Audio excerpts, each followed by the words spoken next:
राधे राधे, जय श्री कृष्णा। कैसे हैं आप सभी? आशा करती हूँ कान्हा जी की कृपा से आप सभी अच्छे होंगे। मैं आसी आप सभी का स्वागत करती हूँ अपने YouTube चैनल पर। आज की वीडियो में हम जानेंगे कि अधिक मास में एकादशी कब है, पद्मिनी एकादशी का व्रत कब रखा जाएगा, शुभ मुहूर्त क्या है, पूजा की विधि क्या रहेगी और साथ ही सुनेंगे पद्मिनी एकादशी व्रत की कथा। तो चलिए शुरू करते हैं। प्रेम से बोलिए जय श्री हरि विष्णु।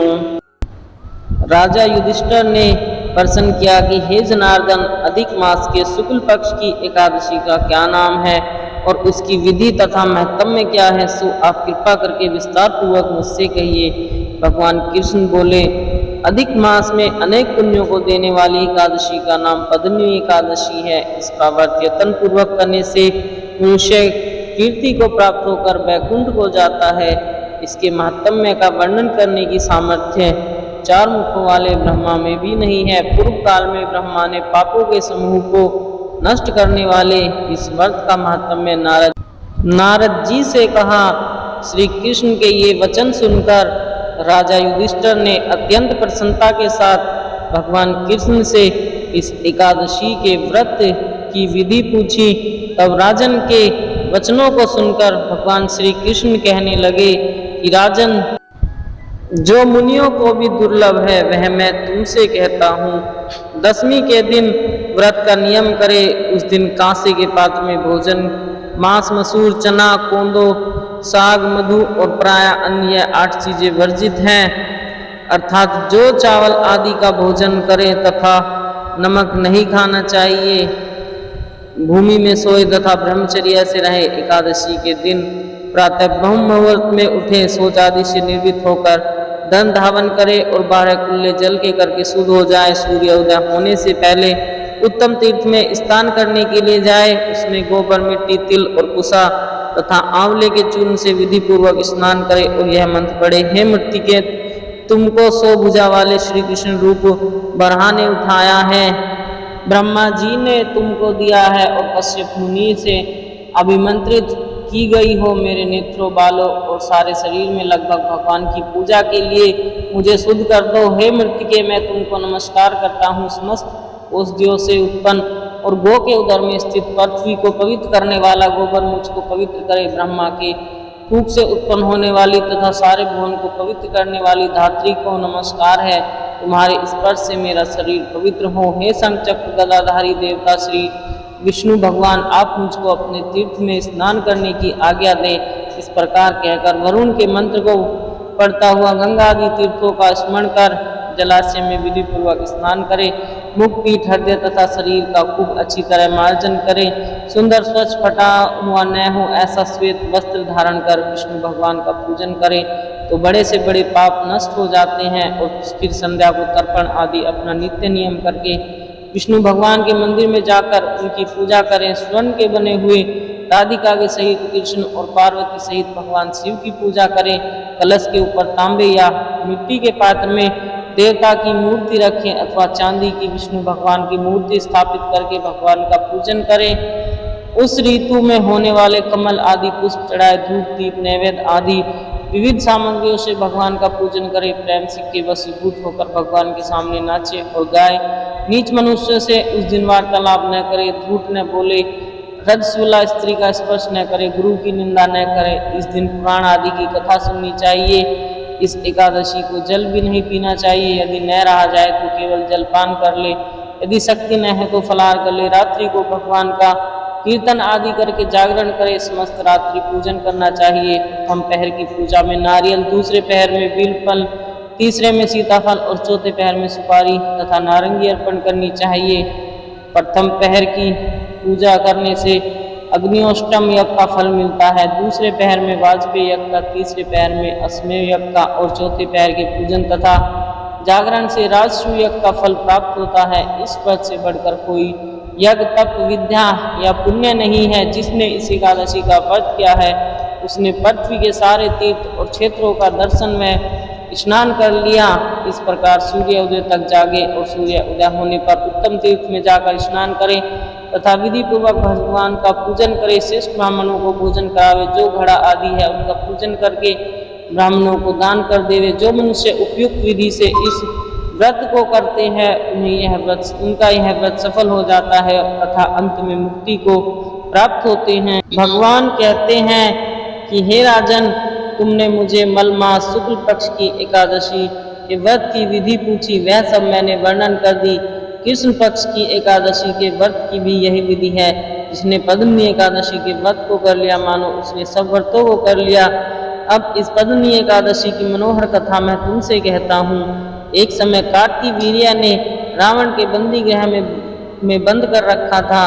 उसने पुलस्त्य जी ने कार्तिवीर्य से विनय करके छुड़वाया। इस घटना को सुनकर नारद जी ने पुलस्त्य जी से पूछा कि महाराज, जिस महावीर रावण ने समस्त देवताओं सहित देवराज इंद्र को जीत लिया था, उसको कार्तिवीर्य ने किस प्रकार जीत कर बंदी बनाया, सो आप मुझसे विस्तार पूर्वक बतलाइए।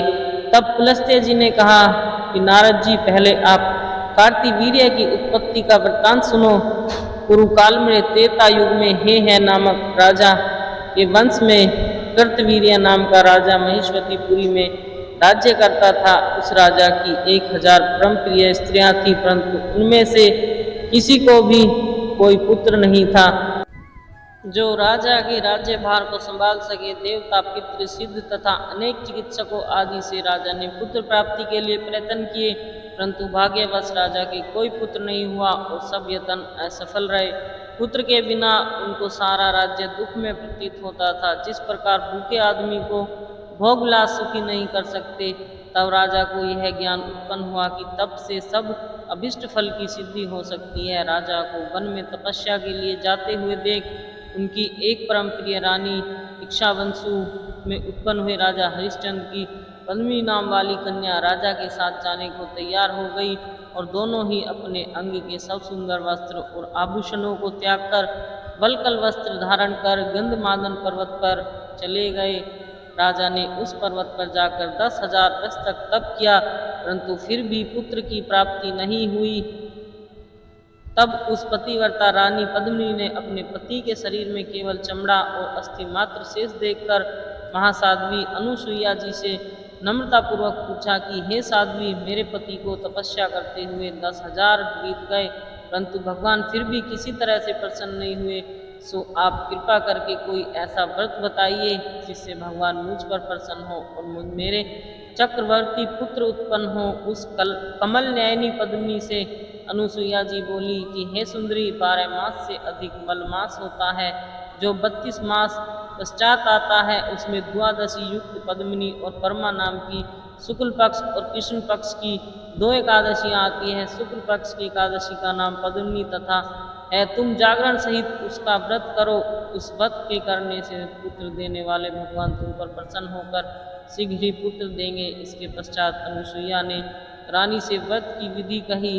उसको सुनकर वह सुंदर रानी पुत्र प्राप्ति की इच्छा से इस व्रत को करने लगी। वह सदैव एकादशी को निराहार रहकर रात्रि भर जागरण करती। इस प्रकार व्रत के समाप्त होने पर भगवान विष्णु प्रसन्न होकर गरुड़ पर आरूढ़ होकर उसके पास आए और वर मांगने के लिए कहा। भगवान की सुंदर वाणी सुनकर उस पतिव्रता ने उनकी स्तुति करके विनय की कि महाराज, आप मेरे पति को वरदान दीजिए। तब भगवान बोले कि हे सुंदरी, मलमास के समान मुझको और कोई दूसरा मास प्रिय नहीं है। उसमें जो प्रीति को बढ़ाने वाली एकादशी का व्रत तुमने अनुसुईया जी के कथानुसार किया है तथा जागरण भी किया है, इस एकादशी से अधिक प्रिय मुझको कोई वस्तु नहीं है। अतः मैं तुम पर अत्यंत प्रसन्न हूँ। ऐसा कहकर संसार के दुखों का नाश करने वाले श्री विष्णु भगवान ने राजा से कहा कि हे राजन, जिसमें आपको मनोरथ सिद्ध हो वही वर मांगो, मैं अत्यंत प्रसन्न हूँ। तब राजा ने जिसको सब नमस्कार करें ऐसे विशाल भुजा वाले बलशाली पुत्र का वर मांगा और कहा कि प्रभु, यह पुत्र ऐसा हो कि आपके अतिरिक्त देवता, मनुष्य, नाग, दैत्य, राक्षस आदि किसी से ना मरे। राजा की यह बात सुनकर भगवान वरदान देकर अंतर्ध्यान हो गए। इसी वर के प्रभाव से पद्मिनी ने कार्तिवीर्य पैदा हुए। इन तीनों लोकों में भगवान के अतिरिक्त उससे जीतने में कोई समर्थ नहीं था। तब यदि 10 कंधर रावण कार्तिवीर्य से पराजित हो गया तो कौन से आश्चर्य की बात है, क्योंकि महाबली कार्तिवीर्य देवताओं के भी देवता विष्णु के वर से जन्मे हैं। इतना कहकर पुलस्त्य ऋषि मुनि अपने आश्रम को चले गए। श्री कृष्ण जी कहने लगे कि हे अनग, जो मलमास की एकादशी का महात्म्य तुमने पूछा था सो सब मैंने तुमसे कहा। जिन पुरुषों ने मलमास शुक्ल पक्ष की एकादशी का व्रत किया है और इस संपूर्ण कथा को पढ़ा या सुना है, वे भी यश के भागी होकर विष्णु लोक को प्राप्त होंगे। जय श्री हरि विष्णु। हर हर महादेव। राधे राधे। आशा करती हूँ आज की यह कथा आपको पसंद आई होगी।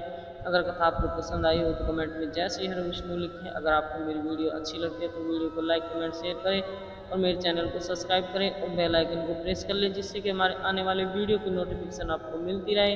राधे राधे। हर हर Mahadev. Thank you for watching my video. मिलते हैं एक और नई वीडियो के साथ। तब तक के लिए बाय बाय। राधे राधे।